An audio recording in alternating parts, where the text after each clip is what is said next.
Hello guys, buckle up for a brand new episode, episode 12. This is the podcast with the great content that we care and share. We bring the different professionals across the industry to share their stories and success. Today we have a really great special guest, Jodi Goldbert. Hi everybody. Thank you so much for being our guest. I think we'll have hot topics when it comes down the markets, the interest rates, and I know you've been in the industry for 20 plus years. Yes. My first question, how did you decide to become a mortgage broker? A good question. It's not an amazing story, but so I actually started in mortgage as a part-time job when I was in college. Okay. So back then is very different than today. So 1003's applications, I was inputting them in a DOS system. Oh, wow. Some of it was handwriting, and then I was taking the information and inputting it into our system. Okay, nice. So very basic, but and you've been a branch manager in so many different industries, like mortgage industries. Yes, so I'm a branch manager now for Cross Country Mortgage. Good. And we just opened that branch. Previously, in Oviedo. Previously, I was an area manager for Wells Fargo. Okay. And I ran their ops center. Okay. And congratulations on your brand new office. Thank you. And you said you want to decide. You said you want to like serve Oviedo community, Central Florida, But what about further? Yes, so we cover the state of Florida. Okay. As far as in the community space itself, for veterans, we try to move throughout the entire state. We don't want to pigeon ourselves necessarily to Central Florida, but we do a lot of community here for Jodi's Pet Rescue. Okay. And then we want to build here in Oviedo and how we can help now that we're here. I want to touch on the pet rescues. Mm-hmm. How long have you been doing that? What is the purpose and mission of that company, and why you get involved with them? The reason I'm involved with Jodi's Pet Rescue is Jodi does amazing things with animals. She's there to save them, to help them, medical, adoption, rescues. I've been involved with Jodi for quite a few years now. We donate time, we donate money, we donate just different things, whatever she needs on her needs list. So she has that on her website. So go to Jodi's Pet Rescue on her website, please. And also on Amazon, you can do the Smile Amazon, which we also donate to her as well. Yes. If you need ever a volunteer, you can call me. Yes, absolutely. I like to volunteer in different communities.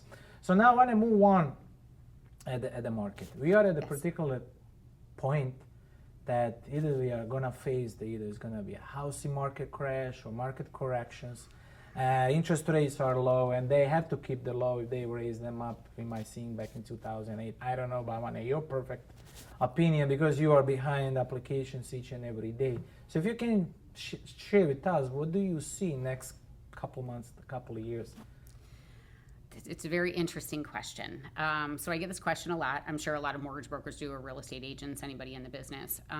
I'll start with rates. Okay. Rates are fantastic, right? They range anywhere from 3 to 7% depending on the kind of loan you're doing. Okay. Your regular Fannie, Freddie, Ginnie, which is your FHA, conventional, et cetera, VA, you're in a great space between those rates. Then you get into your non-qualified mortgages, which are still great rates when you're at 5, 6, 7%.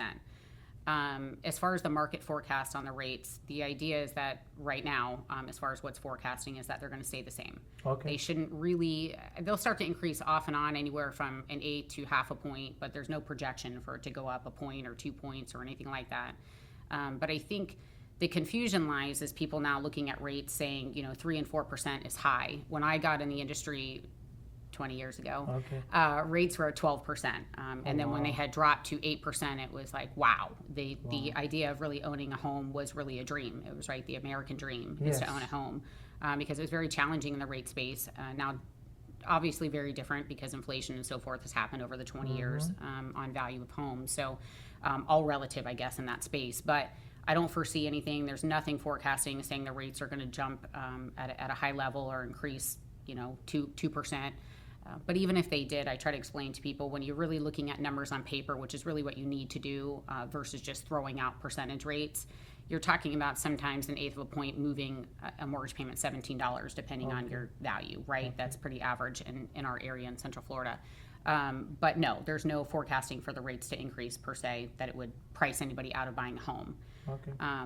People's cars, right? Now you've got a little bit of 0%. And I try to put that in perspective for people too. When you're paying 7 and 10% on your car, just remember this is your house. So at 3, 4, 5%, those are still amazing rates. But really talk to a broker who's been in the business for a long time so you can get educated and you're knowledgeable about what you're looking at. And really look at numbers on paper. Don't think you know. Talk to somebody who knows. Don't assume. Exactly. Check the facts. Exactly. Yes. All right, So exactly. my other question, because I'm seeing a lot of people moving from different states, because Yes.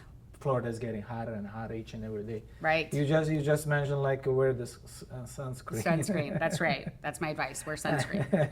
And same thing with like we're getting hotter and hotter. People are overbidding the prices. Like if I'm a client and moving from a different state, and you as a broker, mortgage broker, being in the industry 20 plus years, what would you suggest me? Like I know a lot of real estate because we are in sales. We love to get our clients' enthusiasm about buying and sales, but then everything, you get to a point, either you're gonna get approved or not. So what are the biggest advices that you could give to the client, either they're moving or buying or new buyers? What is this certain curriculum they should look at? Well, advice as far as moving here to Florida, because we do have low inventory. Now, I know that's across the United States, but in Florida specifically, obviously, we have a lot of people moving from California, Texas, New York. We're a hot state, right? Yes. As you said, right? We're an amazing place to live. Yes. So in regard to what I tell my clients is don't lose hope, right? Okay. Don't get discouraged because there is low inventory. Okay. And it's not our realtor's issue. It's not something your realtor's doing. I hear that a lot. Do I need a new realtor? Is it my realtor? No, it's not. It's not your broker. It's not exactly. Yeah. It's very simplistic. It just is what it is. Yeah. Inventory's low. Which then creates sort of a frenzy for those homes that are coming up because everybody wants to move, either from out of state or even in state where they want to either upgrade or downgrade from where they're at now. So don't get discouraged. It's going to take a little bit of time. You're going to probably submit anywhere from 20 to 30 contracts. I'd say that's pretty average right now with my clients. So they do get discouraged and frustrated. But it isn't anybody's fault. It just is what the nature of the beast We need right to now. hire more builders. Right, exactly. And it's funny, I was having this conversation with one of my realtors the other day in regard to, really as a whole, what would be amazing is the first time home buyer credit that we're trying to implement right in the future and however that comes to fruition, but is really we need builders to get that credit. We need, or some sort of credit so they can build more and faster. So we'll see, hopefully in the future something will arise from that. Okay, so my another question, because I know majority of your business comes from the real estate.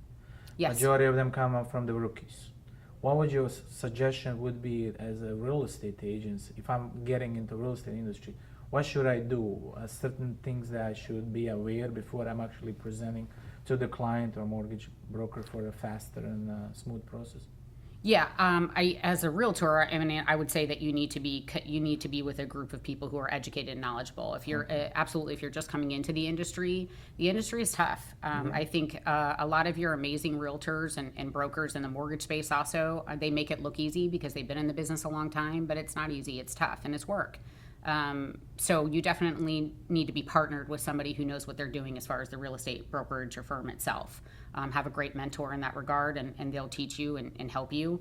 Pair up with a great mortgage broker, and they can do the same. They can educate you on programs, and so you know what you're talking about to a degree, right? We don't want our realtors selling mortgage.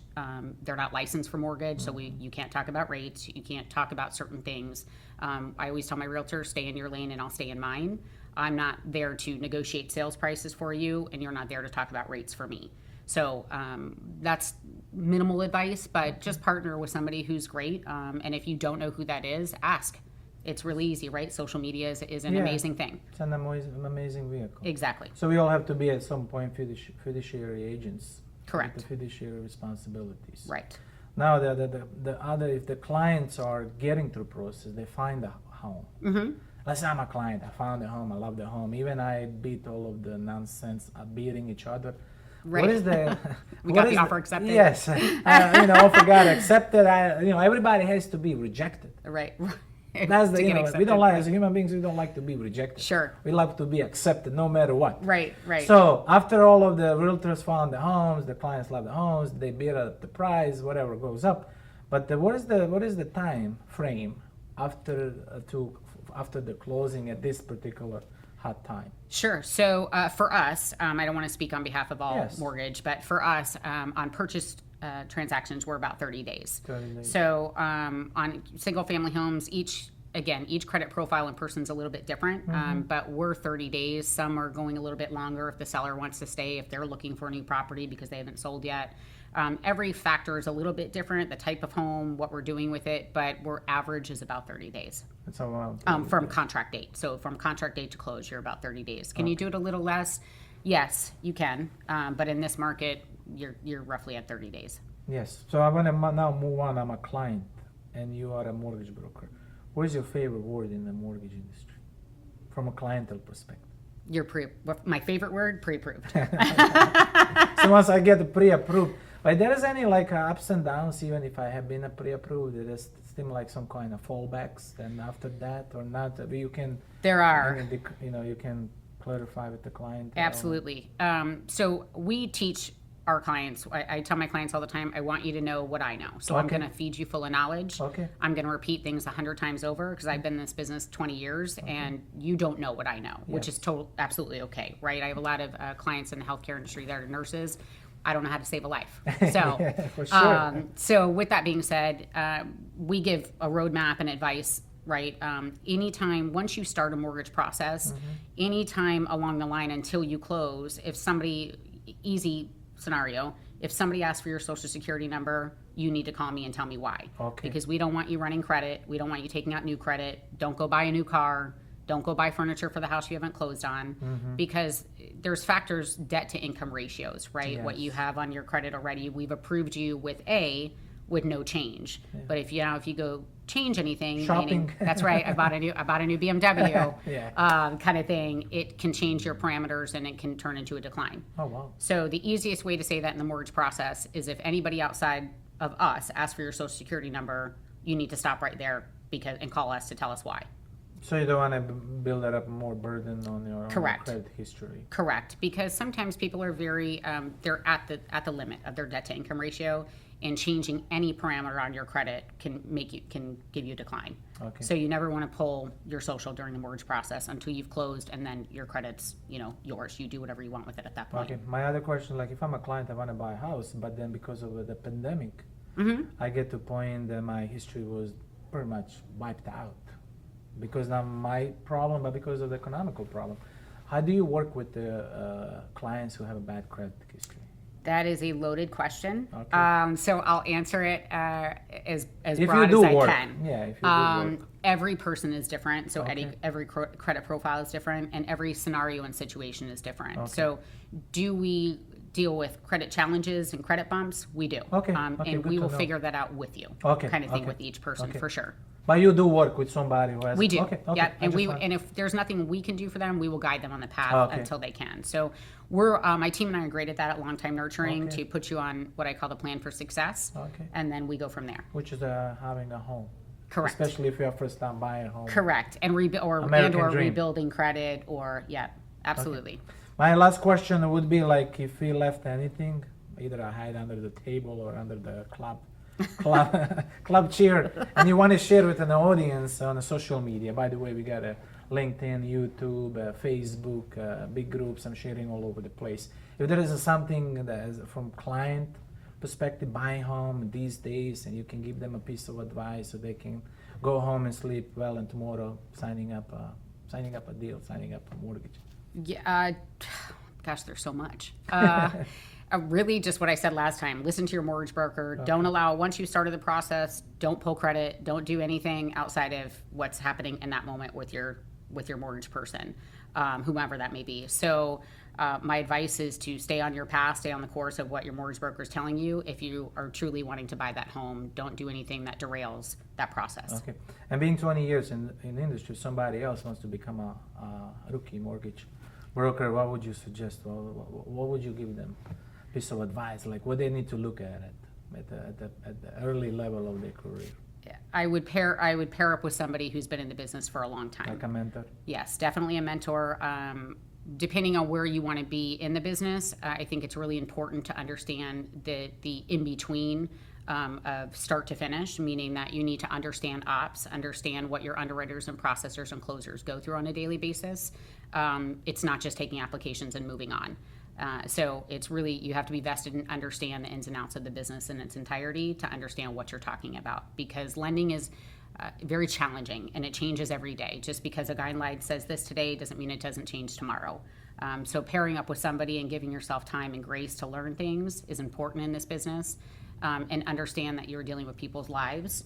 I think that goes by the wayside sometimes with people. People are relying on you for their life. Yes, they do. So if you've got somebody who's leaving an apartment or selling their house and then they're moving into this new property, it's really important correlating all those time frames and everything and understanding how much people are relying on you. So basically today we have a Jodi Goldbert from the mortgage broker. She's basically giving us a roof above our head. Yes, that's right. Because a place to lay your head. Yes, That's it. yes, you have to get approved and continue paying mortgages and so on and on. Correct. So we really want to thank you for being our guest. Thank you And for we'll having do me. like down way in the road, we can do a couple more podcasts and different topics. Sounds great. Thank you so much. This is Iggy, and this Thank is our you. episode 12.